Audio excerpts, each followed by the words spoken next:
Hello and welcome to another episode of the Sharing Insights podcast. My name is Jason Bliss and I've been reviewing what we've learned from about a dozen interviews with veteran landowners throughout Costa Rica. In today's episode, we're going to take a dive into the concept of community. We're going to be talking about our place in it and how we can be more harmonious members and effective contributors to our communities, both within the project as well as amongst our neighborhoods. I spent a lot of time in my 20s visiting around communities in North America. I've seen it done a lot of different ways. I've seen dreams come true. I've seen dreams that have fallen apart. I've seen the humble groundedness of those that have changed with the ages and therefore are still around. There are a lot of things that can make a great community. So let's go ahead and take a look at some of the things that have worked best for our guests. Really you got to ask yourself, what is community? Community means a lot of different things to different people and even at different stages of our lives. Within the Back to the Land movement, the term most often refers to a group of individuals or families who own property together. They share some level of resources, responsibilities, and if they want to last more than a couple of seasons, they have some manner of formal agreements in place for how to manage the share of responsibilities and resources. The term community is often used in other expanded senses, though, like the relationship we have with our neighbors in our surrounding region. We share roads, we share aquifers, and other utilitarian items that inherently bind us. When we look deeper, we can also expand that list of shared assets to include things like companionship and insights, tools, labor. Food surplus is one of those awesome things to share. Child raising definitely made a big difference for us, having people around that could, give our children a more enriching experience than we can just solo alone at home. And at the same time, that respite is super important for healthy parents. Taking the time to connect with our broader community brings fresh perspective. It brings wisdom. It brings security in many cases and many other gifts. Of course, the term community can also be expanded to include collections of people that aren't in the same bioregion, but rather they're united by some kind of interest. Online communities are a growing phenomenon. And if that's something that you're currently involved in, I really encourage you to keep listening to this episode with a mental translator on, because really much of what we review here, it can be relevant to what you're doing. For that matter, a lot of this advice can be used to build healthier neighborhoods in cities and suburbs. In my opinion, we actually all come from a long line of communitarians up until maybe the last few generations. And one of my favorite references to community is when Ansel Mitchell describes sitting around a table with other people processing harvest into a cleaned product that you can store away. This work is passed on to us by our ancestors. This is the type of community that goes back to prehistoric times. As central a practice as it is to sustain any community, the practice of cleaning food that'll be used for communal sustenance with others whose lives are intertwined with our own, it just simply builds community in a way that few other things can. Our ancestors, of course, had it a little differently than we do. Their sense of community was inherent in their existence. We live in a more transient age. We've gone beyond the transportation age, right? And as it was when in most parts of the world, if you left your tribe, it was a pretty big deal. And if you did, you generally found yourself in some other well-established tribe. In today's day and age, those robust social infrastructures have to be built. They're not necessarily in these new paradigm communities. Oftentimes we're leaving social infrastructures that we find to be perhaps robust, but not necessarily regenerative. So to create robust communities and social infrastructure, like Alnor Lada said, we have to start intentionally designing them into our communities. As I mentioned, I've seen the remnants of many projects whose dreams didn't quite come true. Those that took the time to fortify their invisible infrastructure with community living agreements, time spent working and playing together, and forming common vision, these are the communities that fared their storms better than those who had less to anchor them. The time spent developing social infrastructure for any community, large or small, it pays off in sometimes unexpected and life-enriching ways. It's worth the investment. In our age of mass transportation, the phenomenon of seasonal community members, it can often make cohesion difficult. With newer developments of online meeting forums and so forth, this has been alleviated a bit, but with land-based projects, they really just need more than a couple of members to be holding it down for extended periods of time. Otherwise, that seasonal community vibe, it often can devolve into an awkward cycle of unresolved differences of opinion for how things should be run between those that are on the ground and those that are just visiting or keeping tabs from a distance. And that can break the momentum of a project before it even gets the chance to get going. At the time of our interview, Brave Earth was developing a school to assist more of its members who'd like to stay there year-round. Where we school our kids is always going to be something that needs to be considered. And knowing who we want to live with is another vital contemplation worth investing time into. Brave Earth has designed its community model and manifesto to call in masters of different trades that they feel like they need to internally craft the themes of their transformational retreats. Starting off with this kind of goal in mind can make a huge difference in the quality of community that forms. As part of their social infrastructure, members of Brave Earth are asked to contribute 10 hours a week to the community in some kind of way. It's trust-based and it's loose in how it's practiced. But they pretty much invite any kind of contribution to the community that one feels like they want to offer. It's just that it's expected for every member of the community to spend some time each week on their honor to leave something better than they found it, or maybe make somebody's day. I like that. I think that it's really... The fact that it's not policed and enforced and all of this takes the pressure off for it to be anything significant. But at the same time, the fact that everyone agrees to that creates a type of social encouragement for contribution. After that, of course, additional employment can be made available from any of their profit-generating activities like hosting retreats. Many community-focused projects like Brave Earth usually experiment with different forms of rhythmic check-in forums for the community to hold space for a general sense of connection, but also as well to address any issues that may be arising for not only members, but even guests. It's often recommended to take time for different circles for discussing work and logistics apart from celebration or conflict resolution. Susanna Leff talks about conflict resolution as something that really requires training and intentional practice. For her, weekly meetings are super ideal. She only has one land partner, so her weekly meetings are primarily with her volunteers. She totally encourages the practice and was sure to point out that her volunteers often know more than she does. And to that, I can attest. Bringing other people in to share their ideas on matters that are worth opening up to the conversation, like living arrangements and so forth, it's invaluable and it brings so many fresh ideas. Sell Cargo, on the other hand, is a totally unique community in that it's essentially comprised of these semi-long-term employees that are there for this functional purpose. They're there to build a ship. And many of them are likely to move on when the project is completed in a year or so. Some may stay on.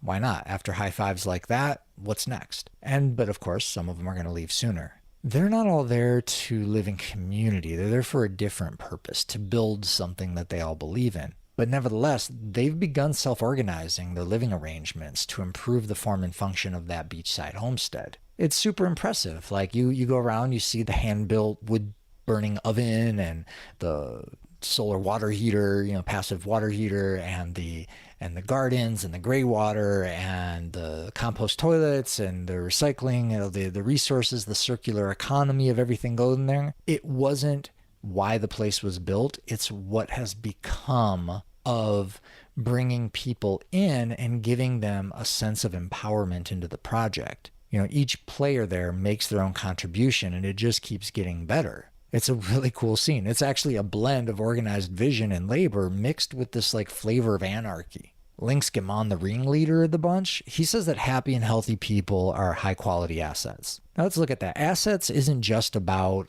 the money it can bring in, right? Asset and liability are more general terms. Assets are things in your environment that bring value beyond themselves. Liabilities are things that cost value to keep them around or working.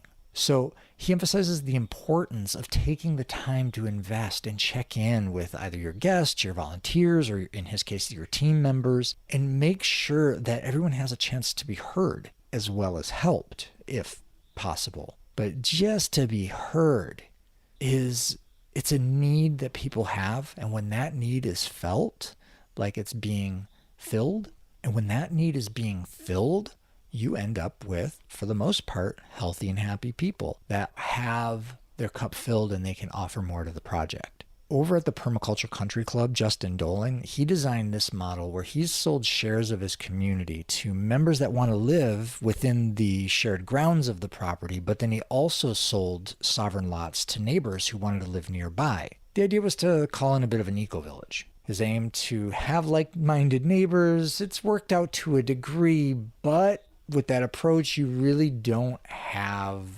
any say over what someone does with their land, as you do in like a condominium agreement where everyone has their own piece, but they all sign up to some kind of collective land use agreements. Justin does put a lot of value on the spirit of healthy competition within a community, however, and he finds that it complements the more commonly focused on spirit of cooperation, right, that a lot of communities also cultivate. Games are an enriching element of community design, and it's something that Justin's taken the care to design into his project. When you get to the country club's community center, it's impossible not to notice this giant chessboard that blankets the center of the floor with its meter-high pieces. When I got there, my eyes lit up. It was like the kid in me just couldn't resist wanting to run out there and move them around and play. But then just around the corner, Justin has this whole games area, complete with bow and arrow, throwing stars, hatchets, and of course that's just the entrance, because what lies beyond that is several hectares of permaculture designed disc golf course, and it draws in visitors from around the world. Justin and I talked a bit about raising kids in a project like this. Growing up on these farms, it's uniquely enriching, and it's an experience that can ultimately be unfathomable by many people who've grown up in a city. My boys grew up amidst trees and countryside. They oftentimes knew more about what plants were the best for snacking on than just about anyone else around. They climbed trees, walking through the hills, meeting people from different cultures, learning tolerance, humility, and a sense of expectation to participate in the community. These things set up children to be diversified, healthy, adaptable, and kind human beings. Ultimately, I won't argue. Growing up rurally doesn't exactly give them the same education that being in an institutionalized school in the city does, but what they've gained has been priceless in setting them up to be dynamically and adventurous young men. Megan Casey and her husband Davis from the Chillamata Eco Retreat, they agree. They've raised their girls as part of the team. It gives the girls a healthy sense of responsibility, interaction, creativity, and resourcefulness. Of course, we don't want to take unhealthy advantage of our kids in these situations, but children thrive on being included and trusted with important responsibilities. Now that I say that, I realize so do volunteers and a lot of other guests. I can't tell you how many Airbnb requests I get, like, oh my gosh, I can't wait to see your beautiful place, and if there's anything I can do to help out in the garden, I would love that. That's not coming from somebody who wants a volunteer position. That's someone who wants to engage, right? Who wants an enriched experience with their stay. And it makes me remember what Susanna said, that the more you can allow people to be involved, the richer their experience has the potential to be. I want to bring my visit in with Terry Newton to reflect on for a minute. Her contribution to the topic is one that's not always associated directly with the term community, but for Terry and many landowners, her animals are valued community members. For that matter, Terry's final words to anyone considering bringing a horse into a project is, take the time to drop in deeply with the animal and connect with it before making a choice. Just because an animal looks good and has the good stats doesn't mean that it's the best person to bring into or the best animal to bring into your community, And she wasn't talking about some kind of momentary reflection either. Bringing home a huge animal like a horse is a massive responsibility, and one that can bring a lot more joy than be a chore when the animal feels connected to its owner and the owner the other way around. She goes on to suggest that when you get it home, take the time to hang out with it and bond with it before getting into all the training and doing that maybe you brought it home for. Terry cares for her animals to a degree not much unlike she'd care for her guests or a family member. She uses natural healing methods for first aid,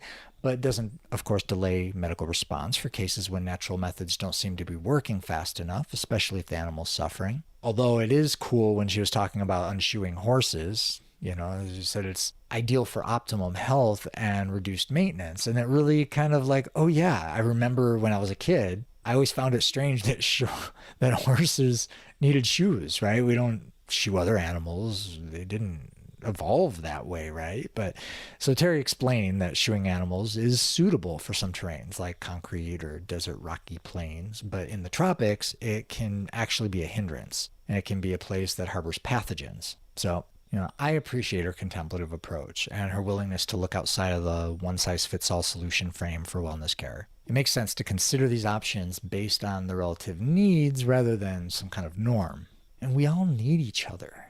In my interview with Brandy Haiti Montague for her podcast, For Animals for Earth, I went off a bit on the importance of forgiveness as an invaluable tool for longevity and cohesion within a relationship structure. The opportunity for community blossoms with the acceptance of ours and others' imperfections. We're all in school, friends, from the womb to the tomb. Life gets a whole lot less burdensome when we embrace the fact that we all have faults. Blame, it's generally fruitless. And the only person suffering our indignation, I'll testify, is ourselves. Healthy communities are built on developing relationships, and it's irresponsible to expect that conflict won't arise or that it's bad when it does. The key to getting better at navigating our triggers and those of the people we're in relationship with is to follow the 4 agreements and nonviolent communication, to get better at expressing our feelings and needs in ways that are about us and not other people. Besides the 4 Agreements by Don Miguel Ruiz, there are a couple of other books that I'd like to mention here. Creating a Life Together, for instance, by Diane Christensen, is a must-read for anyone looking for community. I strongly recommend anyone who intends to form a new community of any sort not to do so before reading Creating a Life Together.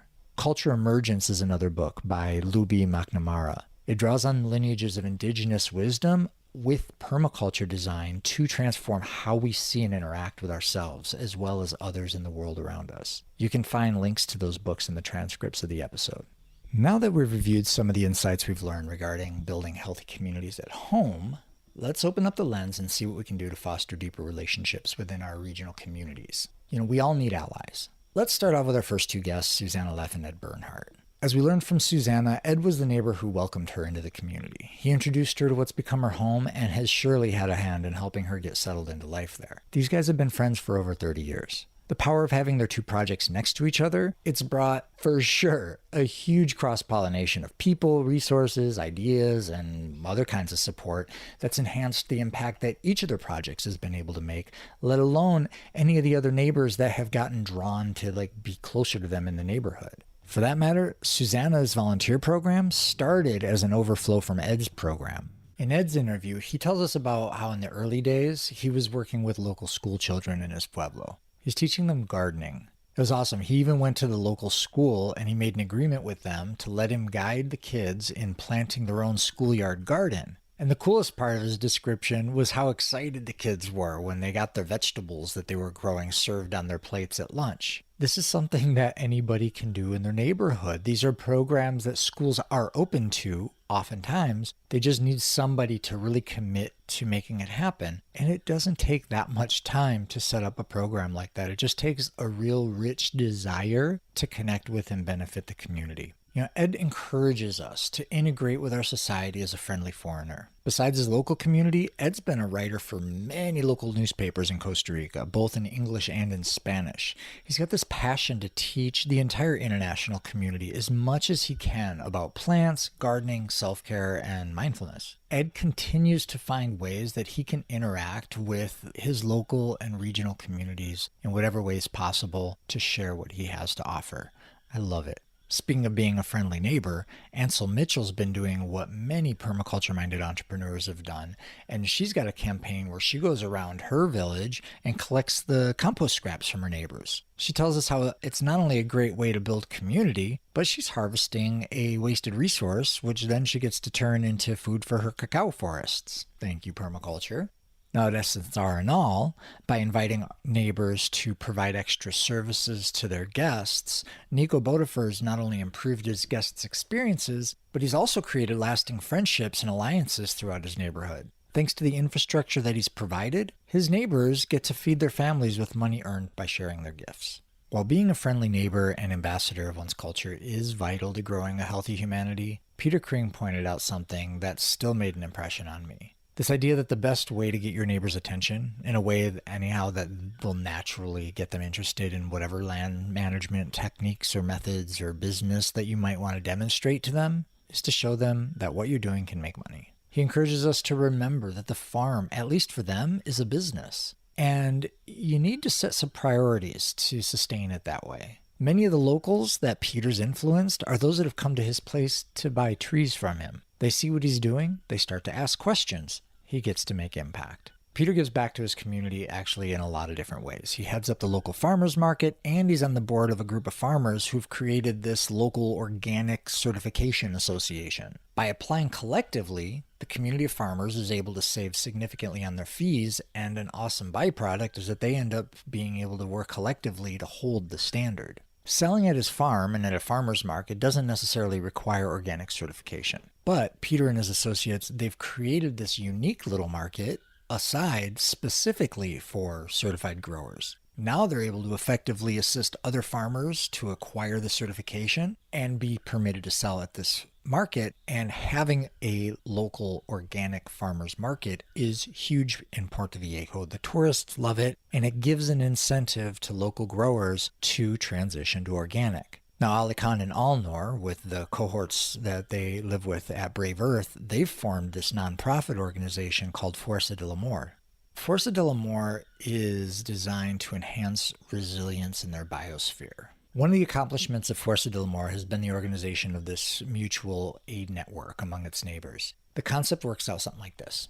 Take a village of like 200 to 400 people. If you can get 40 people to join a volunteer network with a commitment to show up like once a month for a work party, that gives you 10 people per week coming out to assist in weekly work parties. And let me tell you, well organized, you can do a lot in a day with 10 people. Brave Earth offers the organizing team. It's generally like 3 people that they send. They also donate the use of their tools for the Sunday work parties, which is awesome. But then the nonprofit provides $500 per house toward hardware. And the people, they get to decide whatever they're going to use it for. You guys, this isn't just a brilliant program for enriching relationships and improving local infrastructure. A program like this can pull in investors to acquire more land for communal transformation and benefit. Another one of the projects getting attention is the Community Rec Center. The community center is being built in a rented space from someone in the Pueblo at a super low price.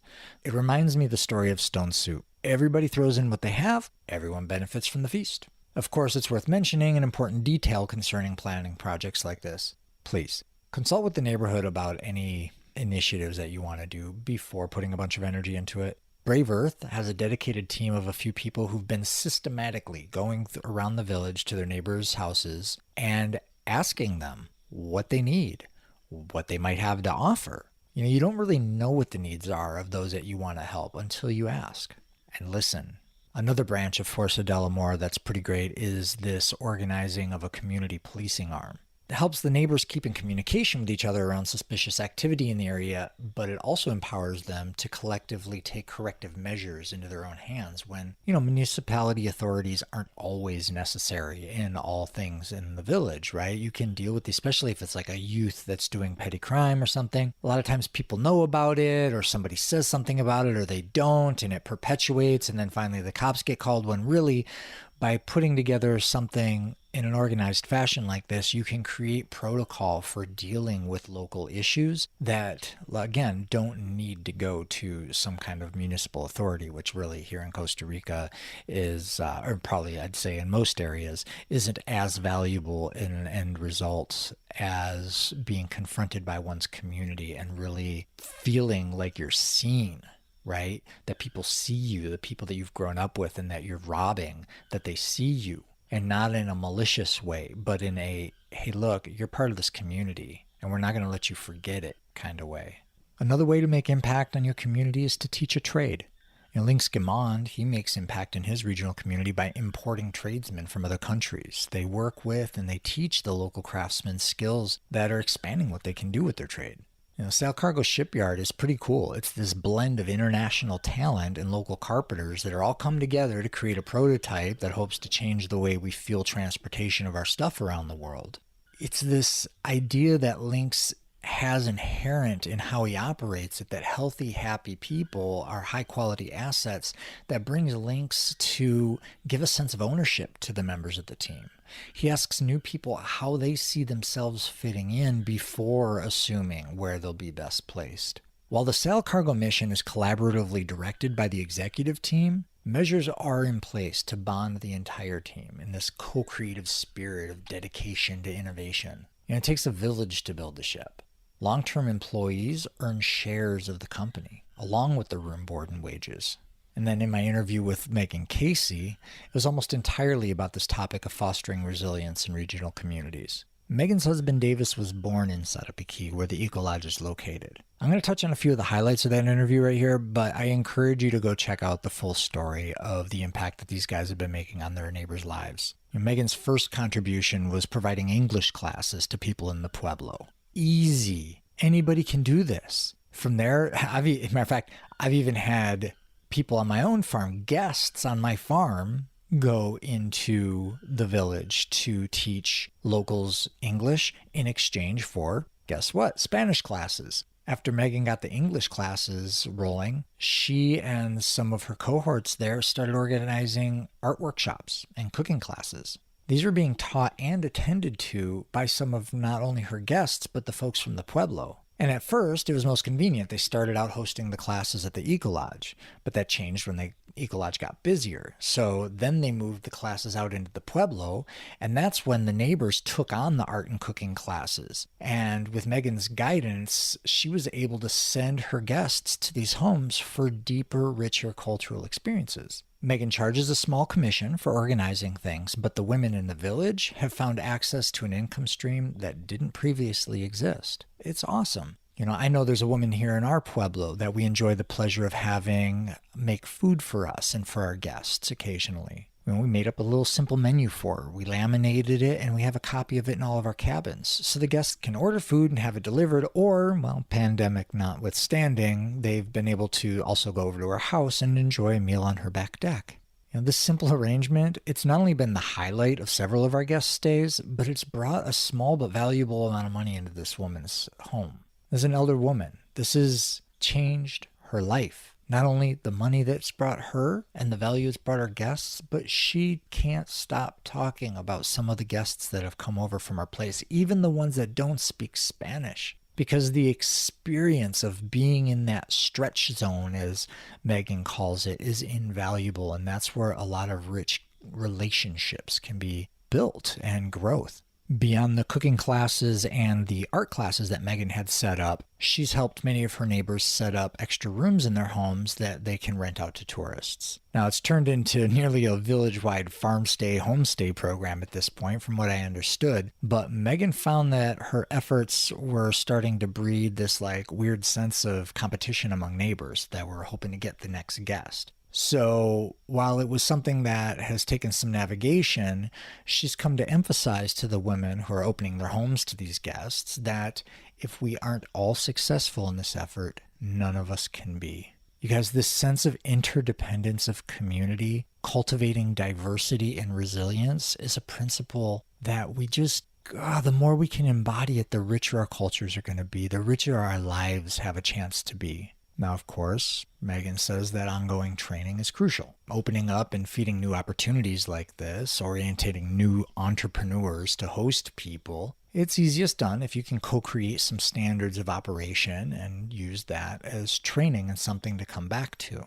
It's important to teach, for instance, the cultural nuances that might improve feelings of safety and comfort for the visitors. At the same time, she encourages her host sites to keep it real. After all, the people signing up for these classes and accommodations, they're looking for authentic cultural experiences. Guests definitely don't need fancy imported processed foods to feel like they're receiving value.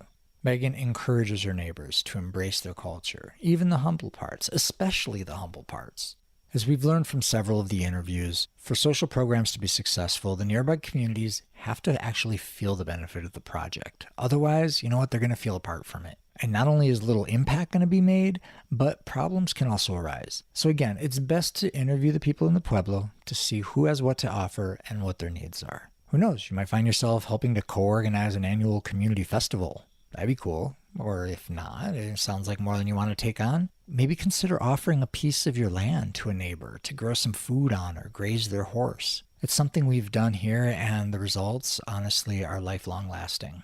On the topic of community, I'm going to end by saying that communities rely on cooperation. Consider the unimaginable number of synergistic relationships that exist between all matter, living organisms, and systems on our planet.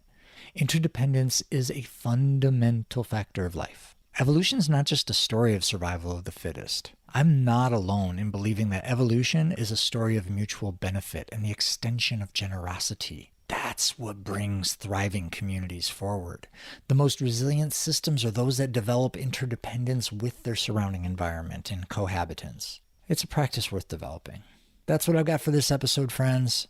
Tune in next time for a dive into the array of land management tips we've picked up along the way. If you like what I'm sharing here, please share it with a friend. Beyond that, consider leaving that review on Apple Podcasts that you've been putting off, or even on our Facebook page. Reviews and ratings are awesome there too. I would love for more people to benefit from the insights we're sharing here. Till next time, stay connected.